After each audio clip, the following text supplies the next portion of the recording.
Okay, so in this video, we're going to be looking at the very basics of objects, okay? And so I know what you're thinking, what is an object?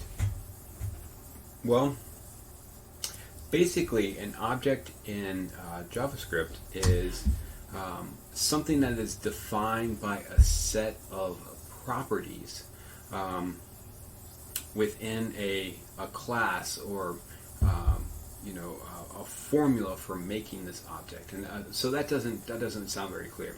So let me give you an example. I want to make a game, and I want to create a class called Monster. Okay, and in this class, I would give it some properties. One property I might give it would be a name of the monster. Second property I might give it is its level. Okay, so we'll just keep it right there with those two properties. And so what I would want to do is define a function. All right, so there are lots of different ways of creating objects in JavaScript. I'm giving you my preferred one, and I think you would actually prefer it as well. The other ones are a little bit long-winded. So in here, we're just going to write this constructor. And so basically the constructor is all the properties that define a monster, and then we can make individual monsters out of those properties. Okay, so let's look at what that looks like. So here, we're going to say monster. By convention, up to this point, we have been using all of our variable names as like lowercase, right? But when we're defining a constructor, we're going to say, well, this is capital, so this is a special object, okay? And so here, what we want to do is we want to give it some parameters, okay? And so there's going to be a name, and like we said, a level. And one thing we're going to do is we're going to use the word this, okay? So this.name is equal to name. This dot level is equal to level. Okay, and so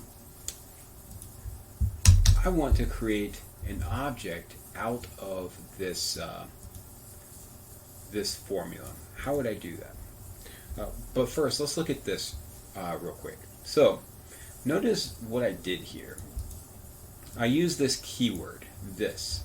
Okay. What this is referring to is the monster that is stored, or the monster that was created out of this class. Okay, so this dot name, this might be spider, and the level might be 2. Okay, so this dot name is equal to this, so this becomes spider. This becomes 2. We might create a new monster, and it's going to be a dragon, and its level is 100. Okay, and so this would be dragon and 100. So that's exactly what we're going to do. We're going to create a spider and a dragon. Okay, so we're going to say let spider, actually we'll just say monster 1 is equal to, and how do we create this object? We're going to use another new keyword, and it's called new. Okay, so a new monster. And we're going to give it 2 properties. We're going to give it, the first one is the name, and this is going to be a spider. And the second one is going to be the level. It's going to just be a level 2. Okay, it's a low level monster. I'm going to go ahead and copy that, paste it, and change this to monster 2.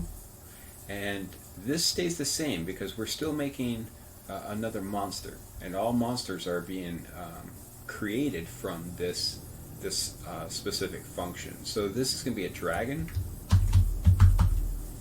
and its level is going to be 100.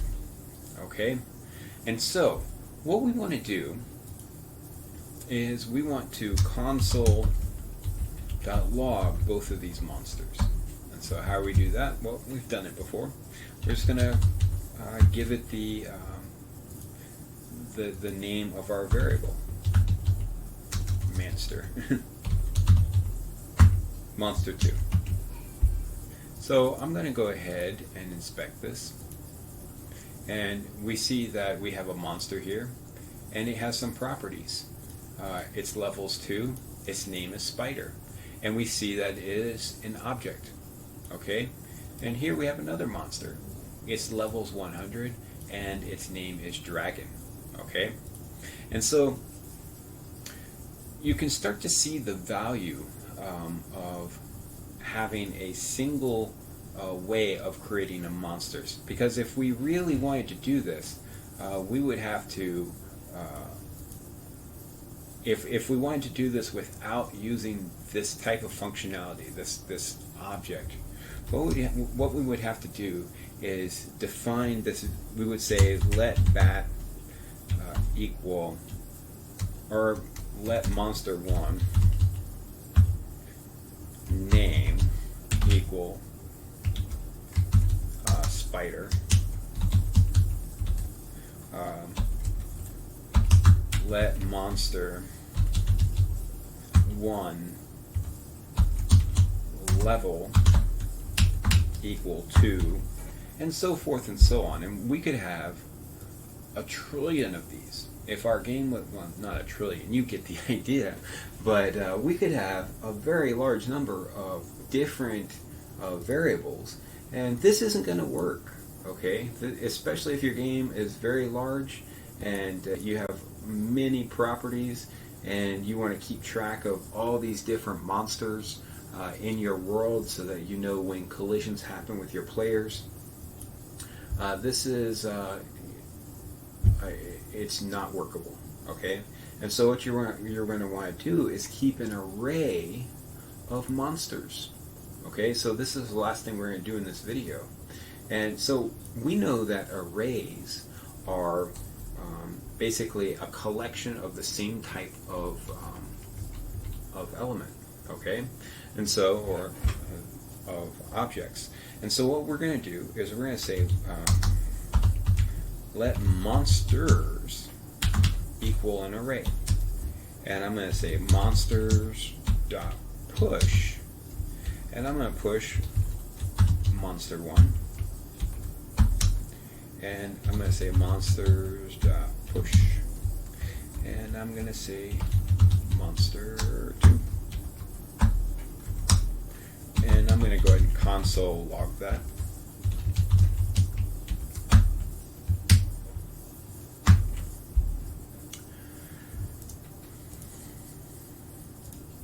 And I have my array. I have two things in it. The first thing I have is a spider. The second thing I have is a dragon. Okay? And so you can really see the power of this. Now, it even gets better than that. What if we wanted to pre-populate our world full of these monsters? Okay, so how might we do that? Well, we just saw that we have this these loops that can do that. And so what if I wanted 100 monsters in my world? Well, I would use that loop. I would say for let I is equal to 1, while I is less than 100, I plus plus, and we'll just put a lot of spiders. This world is a spider world. So what we're going to say is monsters. I don't have that defined here, so I'm going to have to define that again. So I'm going to say let monsters equal an array, and I'm going to say monsters dot push, and I'm going to say new monster, and it's going to be a spider, and this value is, I'm going to define a level. Okay, so this is going to be we don't want them all to be the same level. So what we want to do is we want to say let level is equal to math.floor math.random, and then this is going to be times, I want it to go up to 5.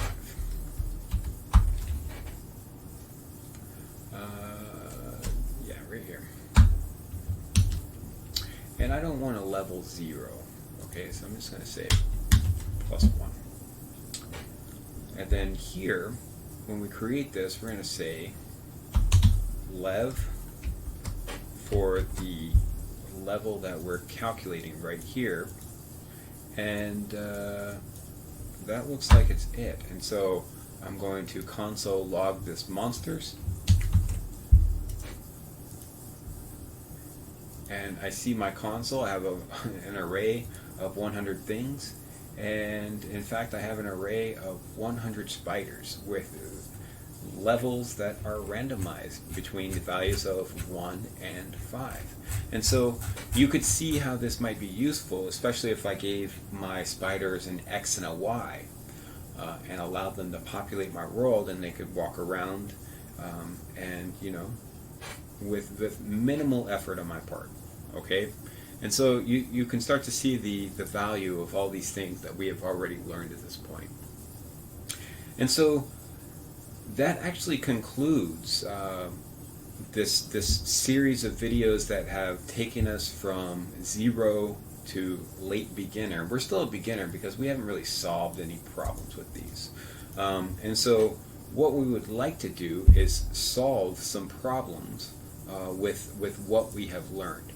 And so these next series of videos are going to be a few challenges in which I'm going to give you the challenge. I'm going to lay out the challenge, and you're going to try it on your own. You're going to hit pause on the video. You're going to try it on your own, and then we're going to come back together and we're going to code it together. Okay?